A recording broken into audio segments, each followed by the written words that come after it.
Bon matin, ça y est, on est reparti sur les réveils tôt pour prendre l'avion. Il est 6 heures, ça pique. On n'était pas très motivés pour se lever, je vous dirais. Mais il faut y aller. Donc, on va partir pour ramener Johan à Toulouse. Ma mère m'accompagne et je pense que c'est elle qui va plus conduire, mais on pourra se relayer au besoin. Donc, on va faire l'aller-retour jusqu'à Toulouse. Je vais prendre, au cas où, mon livre. Si j'arrive à l'avancer un petit peu, ce serait chouette. Puis ça y est, c'est le jour du départ pour Johan. Il rentre à Montréal. On finit de se préparer et je vous reprends un peu plus tard.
Charlie Brown, I can tell you what Christmas is all about. Lights, please.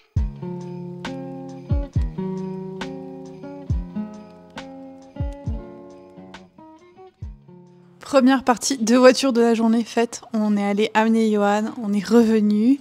J'ai fait une petite sieste dans la voiture et j'ai aussi avancé la fileuse d'argent. J'en suis, je pense, à 40% maintenant et je suis vraiment à fond dedans. J'aime beaucoup, beaucoup les différentes évolutions qu'il y a pour les différents personnages et tout. Je suis très fan. J'ai même eu le temps, en revenant, pour ça que je suis maquillée, de filmer une vidéo Book Radar, donc mes sorties les plus anticipées de 2025. Je pense que ce sera ma première vidéo de l'année, même si j'aurais préféré commencer par un reset, ou mes meilleures lectures, ou peut-être le retour sur les objectifs et tout ça. Mais vu que j'ai pas trop de matériel de livre ici, j'y suis allée avec ça, c'était plus simple. Et puis là, je vais faire le montage du vlog de hier. Parce qu'après, on va partir chez mon père et il y a encore moins d'internet qu'ici. Donc, faut pas trop que je traîne pour le faire. Puis dans quelques heures, on va partir avec mon frère et je pense que je vais essayer de profiter du trajet pour continuer un livre audio. Ce serait pas mal parce que il reste que aujourd'hui et demain avant la fin de l'année. Je suis très loin d'avoir fini mes livres. Hello!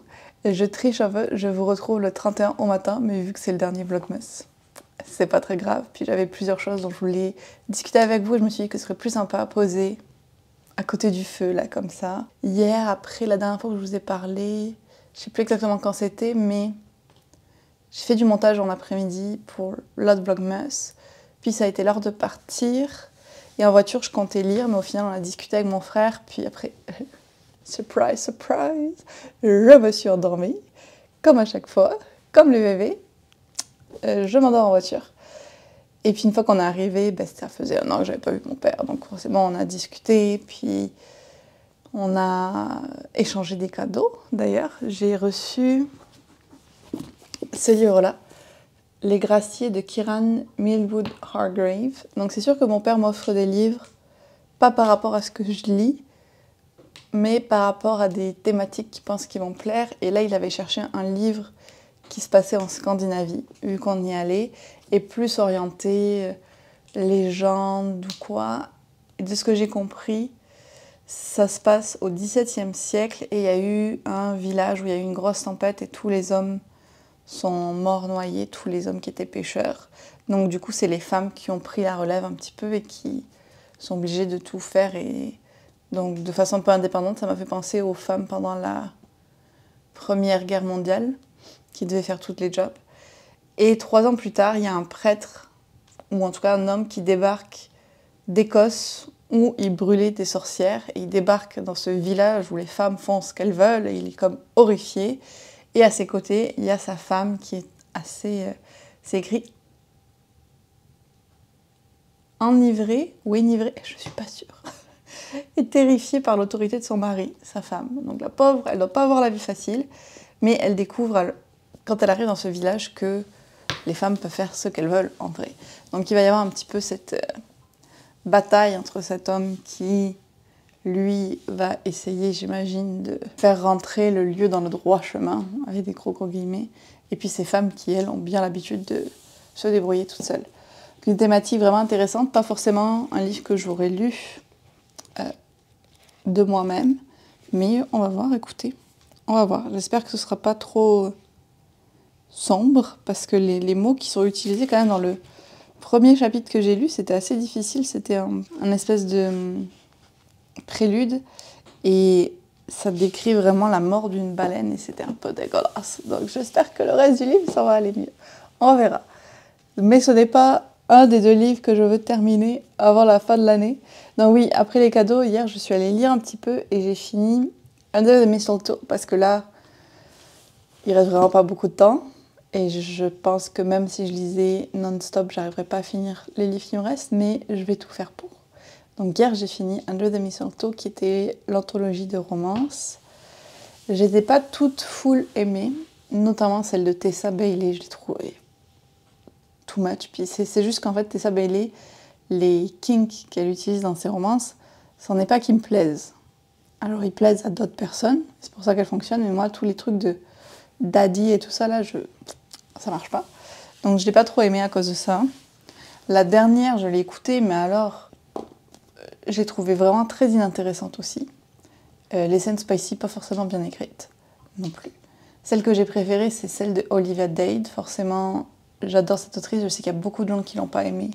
Et moi, je la trouve vraiment très très chouette. Et donc j'ai accroché avec l'histoire. J'ai aimé celle de Hailey Hazelwood aussi, même si l'héroïne m'a vraiment saoulée. Elle était quand même intéressante et bien construite. Et puis j'ai quand même bien aimé celle de Alexandra Bellefleur. C'est la première fois que je lisais cette autrice, mais j'ai une note de ses romances dans ma wishlist. Et c'était un peu over the top aussi, mais bon, c'est une romance de Noël. Hein, donc on peut l'accepter. Et celle-là, je l'ai bien aimée aussi, j'ai trouvé fun. Donc sur les 5, il y en a quand même 3 que j'ai appréciés à différents niveaux. Je trouve que ça valait la peine de lire ce livre, c'était chouette et c'était mignon. Et ça change un petit peu comme format de romance de Noël, que ce soit des mini comme ça. Pour ce livre-là, c'était ça. Ensuite, le soir, j'ai tenu le plus longtemps que je pouvais avant d'aller me coucher en écoutant 12th Night et j'en suis presque à 30%. J'en suis à l'écouter en vitesse 2 maintenant, mais ça va, ça se passe bien. Et là, je l'ai réécouté ce matin et il vient de se passer un truc, un déblocage dans l'histoire, on va dire, en avance. Et j'ai vraiment hâte de continuer à lire, du coup. Et c'est hyper intéressant comme lecture et les personnages, voilà, même si c'est des ados, je trouve qu'il y a des éléments assez atypiques ou particuliers pour maintenir mon intérêt malgré le young adulte. Donc ça, c'est cool. Et enfin, j'ai La fileuse d'argent qu'il va falloir que je cravache aujourd'hui. Ça, c'est facile, je peux vous dire combien de temps il me reste dans le livre.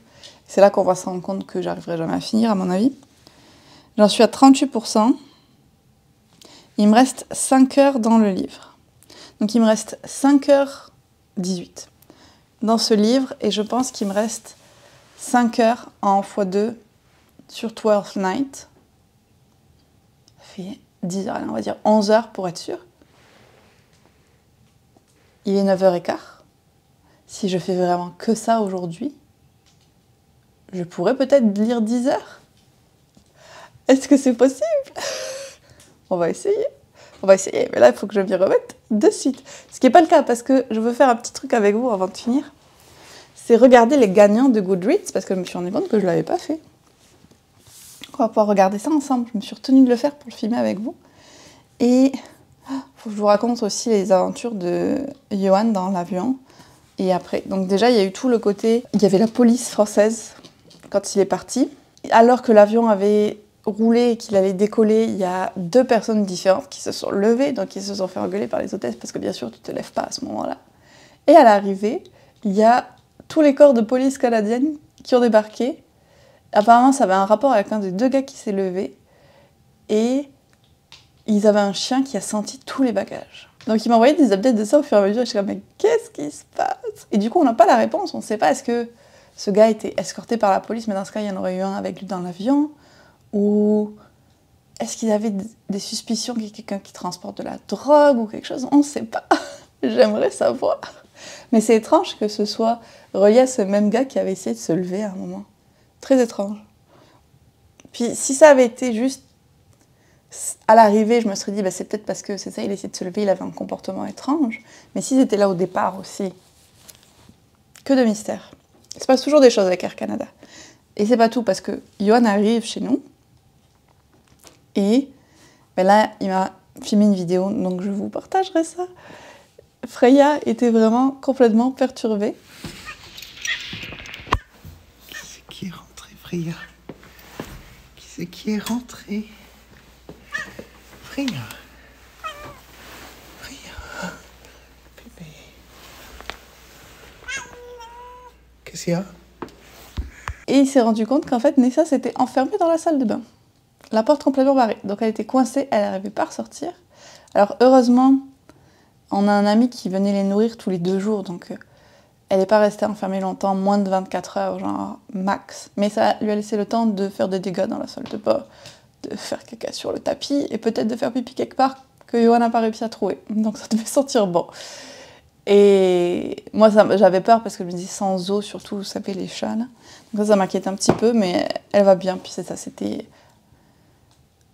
moins de 24 heures, parce que notre ami y était allé la veille au soir. Donc au moins, c'est rassurant. Donc ça nous a fait une petite frayeur en plus. D'habitude, on bloque toujours les portes et la porte de la salle de bain parce que Nessa a tendance à pousser les portes, à s'enfermer dans le bureau. Et moi, j'avais toujours peur qu'elle le fasse pendant qu'on était en vacances. Là, elle s'enfermait dans la salle de bain.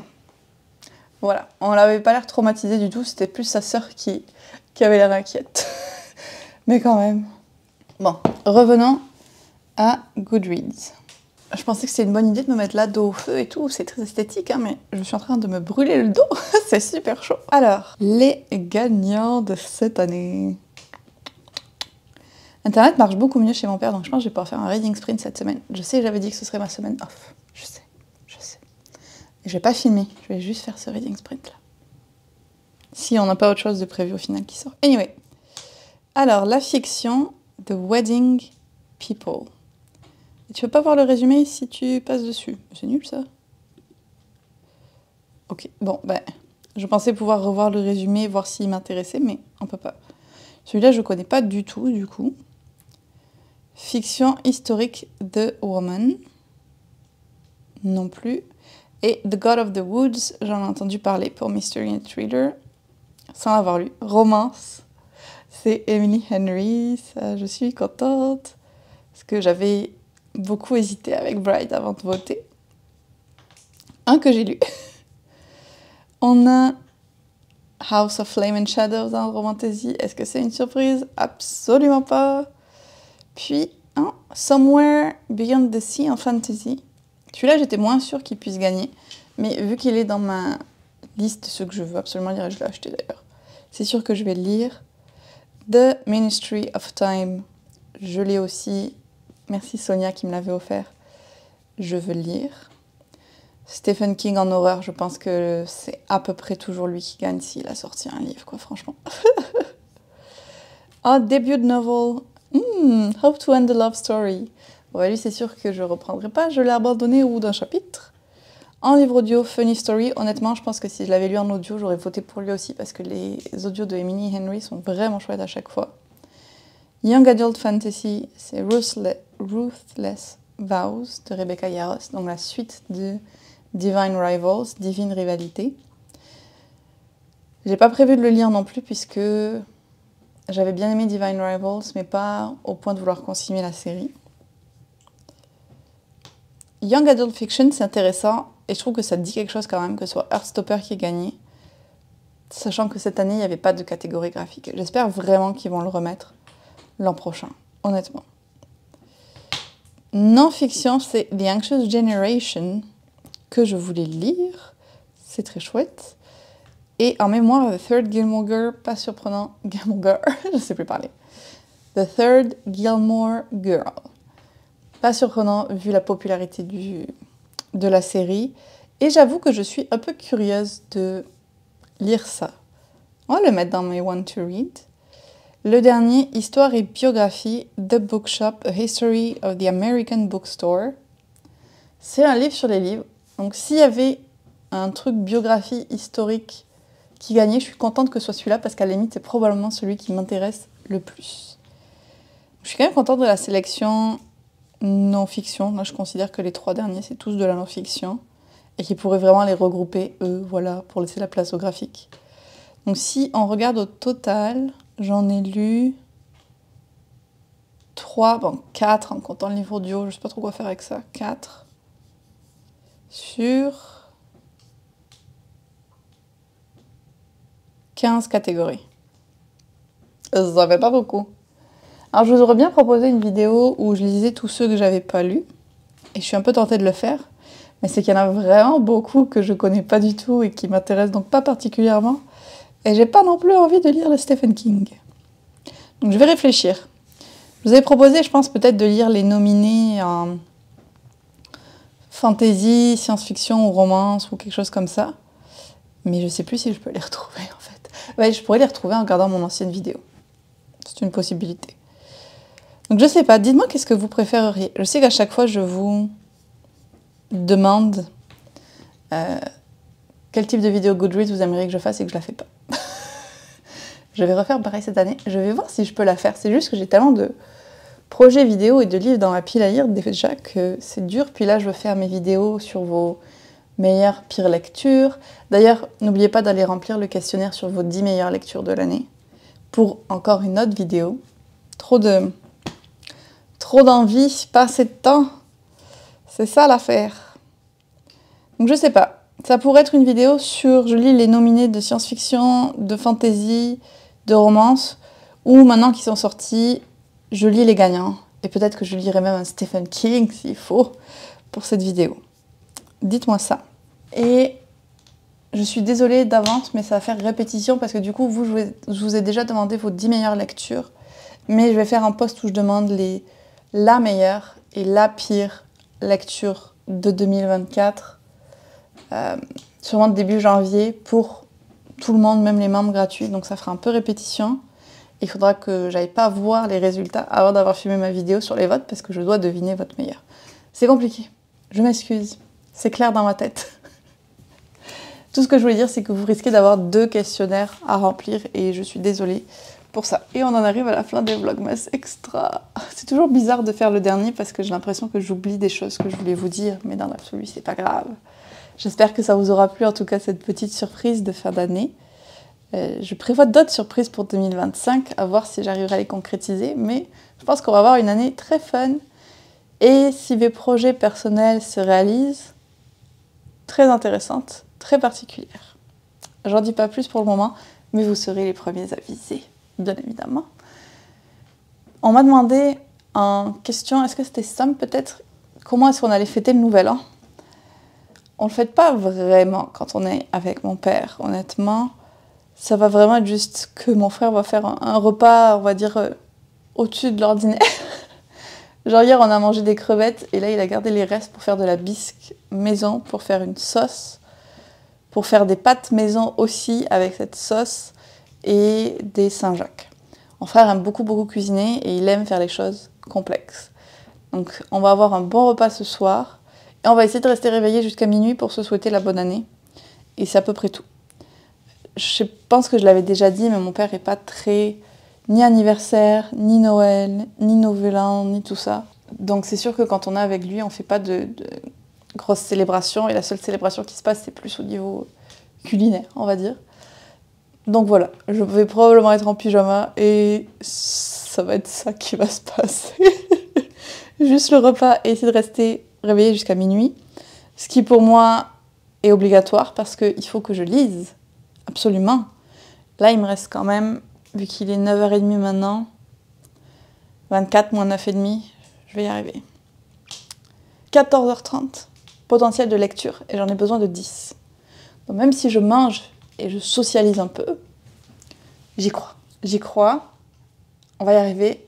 Ce sera la première chose que je vous dirai dans le post-planning de janvier, si j'ai réussi à finir tous mes livres. Et je vais donc arrêter ce vlogmas-là. Il me faudra le temps de montage aussi. Et je vous souhaite une très, très, très bonne année 2025. Encore une fois, je vous remercie d'être ici, de me soutenir. Ça me permet petit à petit d'envisager de peut-être un jour pouvoir vivre que des réseaux sociaux et de mon Patreon surtout. Et vu que les dernières années, mon travail devient de plus en plus difficile psychologiquement et mentalement, c'est quelque chose qui me tente de plus en plus. Mais dans tous les cas, je vous remercie énormément parce que moi, ça me permet de travailler qu'à temps partiel et de consacrer du temps à la création de contenu et de contenu exclusif pour vous. Et je me régale vraiment de faire tout ça. Donc merci, merci, merci. Très bonne année 2025. J'espère que vous aurez plein de bons moments, plein de belles découvertes et que tous vos projets se passeront bien. Et j'arrête là. Je vous dis à très bientôt dans une autre vidéo.